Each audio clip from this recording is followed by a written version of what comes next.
Every empire begins as a thought, a seed planted not in streets or palaces, but in the quiet recess of a mind that refuses distraction.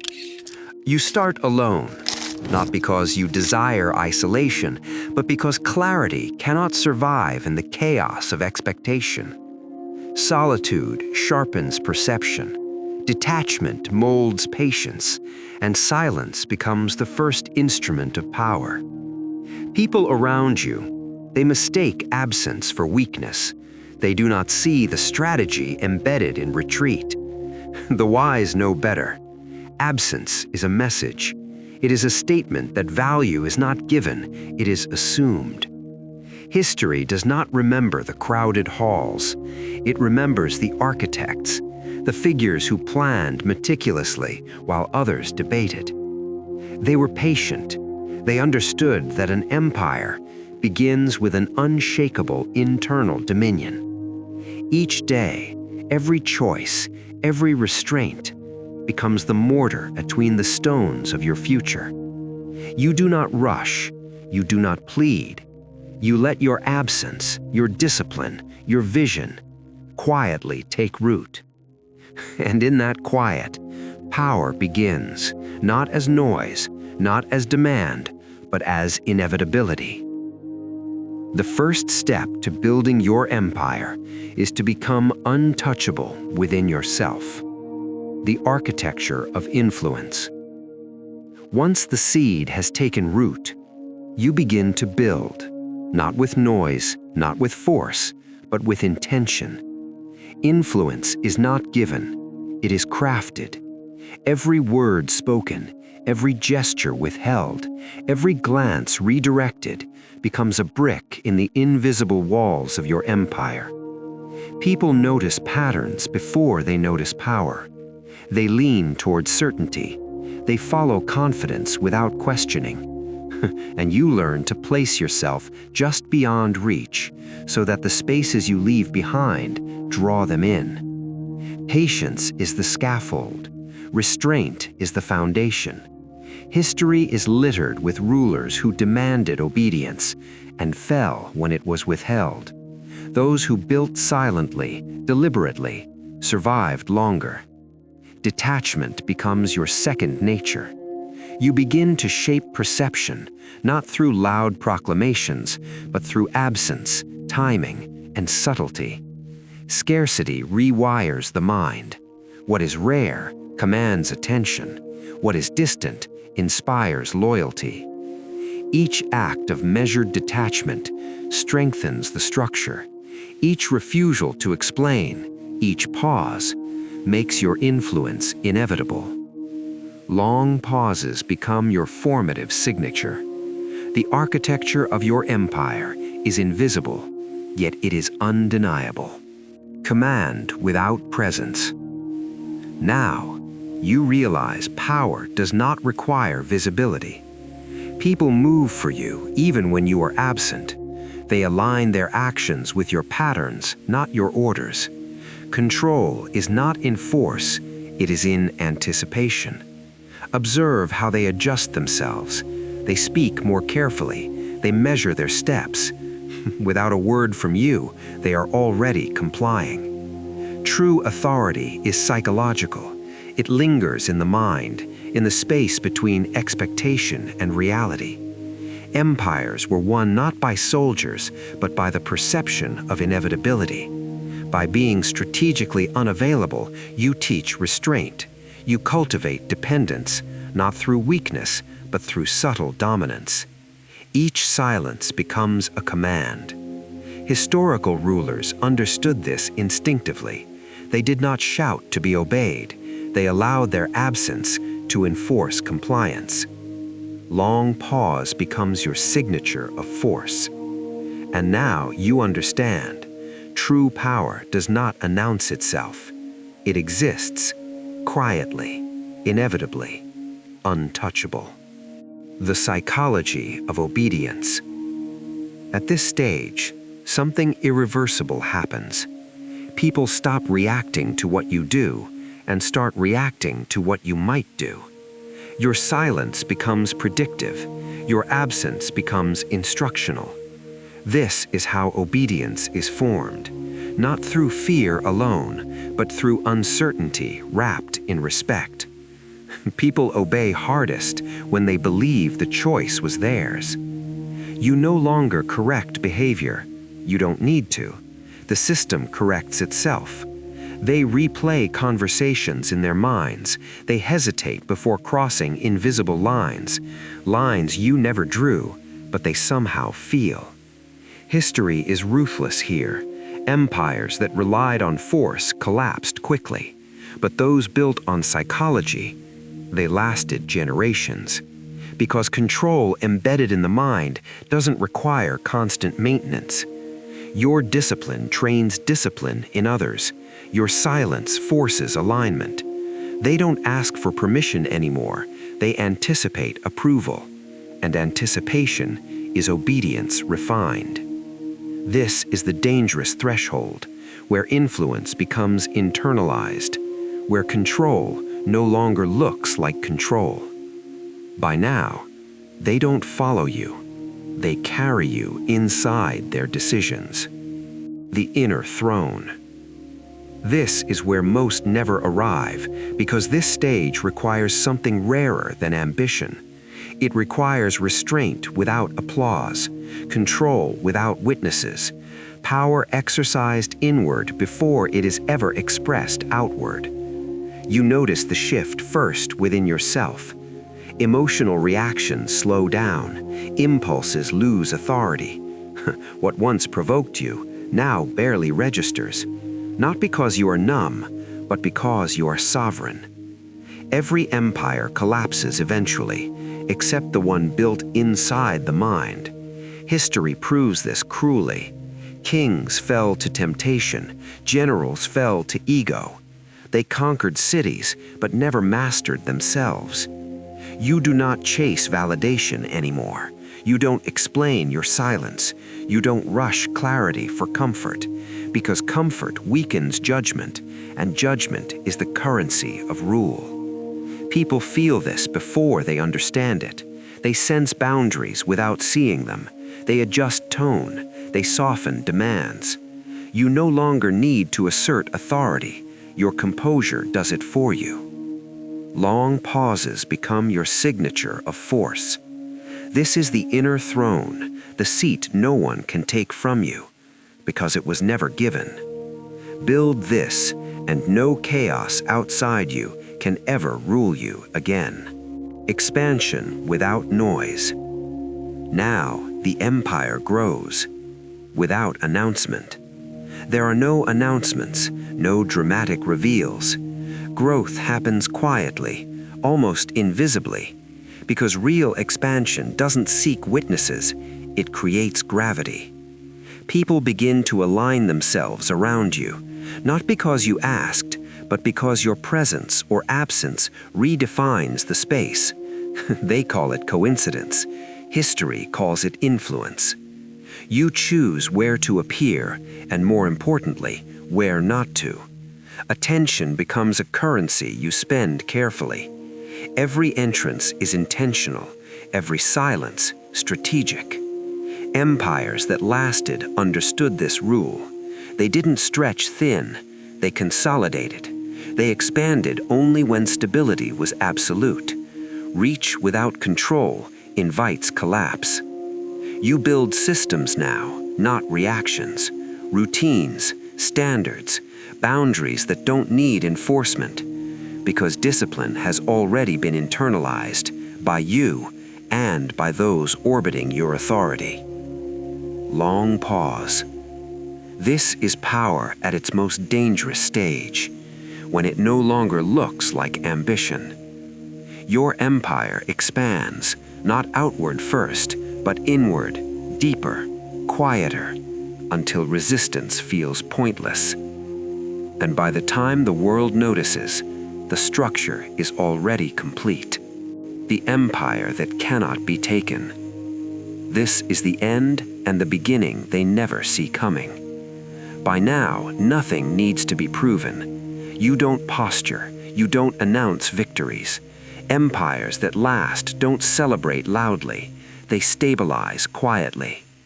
You understand the final truth. Power that can be seen can be challenged. Power that can be felt is already too late to stop. History always reaches this moment, where the strongest figures fade from spectacle, but never from influence. Their names become structures, their silence becomes policy, their restraint, legacy. You no longer react to the world, you have outgrown it. Praise doesn't inflate you, criticism doesn't touch you, because your identity was never built on permission. People still orbit, still speculate, still adjust, but you don't watch anymore. You don't need to.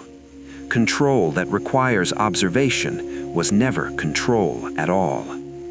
This is the final position, where dominance feels like peace, where silence feels like command. Build your own empire, not to rule others, but so no one ever rules you again. Because the greatest empires were never conquered. The art of strategic cruelty. Cruelty is misunderstood. They imagine rage, impulse, emotion spilling over judgment. That's not cruelty. That's weakness wearing a mask. Strategic cruelty is colder, surgical. It removes sentiment the way a blade removes rot. No anger, no pleasure, just necessity.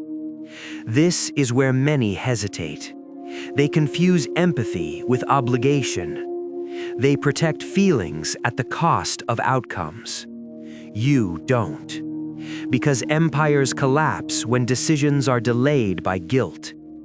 History favors the unemotional decision, the general who retreats without apology, the ruler who cuts ties without explanation. Mercy feels noble until it teaches others how to exploit you. You learn to decide without flinching, to end conversations mid-sentence, to remove access without warning, not to punish, but to preserve structure. Emotion clouds timelines, sentiment blurs hierarchy. Strategic cruelty restores order. It tells the world, without words, where lines truly exist. This is the cost of dominance, the willingness to be misunderstood, so the system survives. You don't enjoy the cut. You don't explain the cut. You simply make it. Clean, quiet, final. Why the powerful never explain. Explanation feels harmless. Most people explain to be understood. The powerful refuse, because understanding invites negotiation, and negotiation is a leak in authority. Every explanation lowers you to the listener's level. It asks for agreement. Power doesn't ask, it sets reality. History is clear on this. Rulers who justified themselves weakened their position. Those who acted and let silence settle shaped the narrative without speaking. When you explain, you reveal process. You show doubt. You expose leverage. The moment people know why, they believe they can influence how. The powerful understand restraint. They allow confusion to exist. They let others fill gaps with assumptions. And assumptions always favor the one who remains silent. Watch how people respond. They soften their tone. They stop pushing. They recalibrate their demands. Not because they agree, but because they feel a boundary they cannot touch. Silence after action is dominance refined. No defense, no justification, no explanation. Because power that must be explained was never power to begin with. Isolation as the final filter. Isolation isn't exile, it's selection. Most fear being alone because silence removes disguise. Lower tone, there's no audience, no validation, only truth, raw, unflattering, unavoidable. This is why isolation is the final filter. It separates those who need approval from those who need clarity. Many enter this stage, few survive it. In isolation, loyalty evaporates, attention disappears, noise fades. What remains is who you really are and what you actually stand on. Weak motivations collapse here. Ego starves, pretenses die quietly. Detached tone. If your identity was built on reaction, isolation dismantles it piece by piece.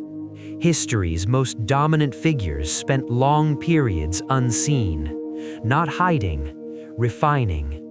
They let isolation burn away excess, friends, habits, mercy, anything that softened the edge. People think isolation makes you cold. It doesn't. It makes you exact. You stop wasting energy on those who can't follow you, where silence leads. Many enter this stage. Few survive it. In isolation, loyalty evaporates, attention disappears, noise fades. What remains is who you really are and what you actually stand on. Weak motivations collapse here. Ego starves. Pretenses die quietly. If your identity was built on reaction, isolation dismantles it piece by piece. History's most dominant figures spent long periods unseen, not hiding, refining. They let isolation burn away excess, friends, habits, mercy, anything that softened the edge. People think isolation makes you cold. It doesn't. It makes you exact. You stop wasting energy on those who can't follow you where silence leads. This is where the final selection happens. Not everyone deserves proximity. Isolation doesn't punish the weak, it reveals them. When fear replaces resistance. By now, the rules are no longer taught, they are felt. People hesitate before speaking. They measure every word, every gesture. Resistance fades, not because it is forbidden, but because it is pointless. Fear here is subtle. It does not scream, it whispers. It lingers in pauses, in hesitations. And in that whisper, obedience becomes automatic. History remembers this phase clearly. Command through terror is temporary. Command through anticipation endures. Your presence, or lack of it, controls thought. Actions are no longer challenged. Decisions are preempted. People act not to please you, but to avoid misalignment. Strategic cruelty, silence, and isolation converge here. Resistance has nowhere to root. It is replaced by instinctive respect and subtle fear. And in that fear, you realize influence has become invisible. It no longer requires oversight. It is internalized. The empire no longer exists in streets or halls. It exists in minds. Becoming the doctrine itself. This is the culmination, where empire and self are indistinguishable. You are no longer just a ruler. You are a standard, a principle, a doctrine that others follow instinctively. Your decisions, your silence, your presence all become law. They no longer watch you. They anticipate you. They align their behavior before you intervene. The most subtle influence is the one felt without explanation. History reveals the same truth. Those who became legends did not act for applause, they acted for permanence. And permanence is found only in the doctrine. You do not enforce rules, you do not argue, you do not justify. They acted for permanence, and permanence is found only in the doctrine.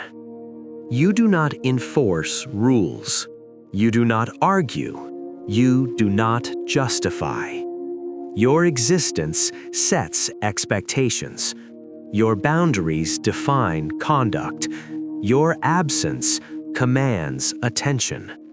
People sense the law without ever reading it. That is the final mastery, to become the doctrine itself. And in this truth, no one can challenge you. No one can replace you. No one can undo what has been internalized. Build your empire quietly, deliberately, relentlessly, and the world will follow, not because it must, but because it cannot help itself. If this silence spoke to you, if this way of thinking unsettled something inside, then you already understand. This isn't motivation. This isn't noise. This is doctrine. On the silent doctrine, we don't chase attention. We command it quietly. Stories of power without force, psychology without mercy, silence as strategy.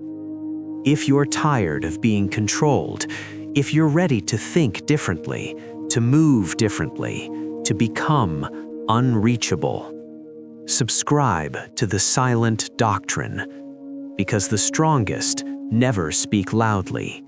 They are simply followed.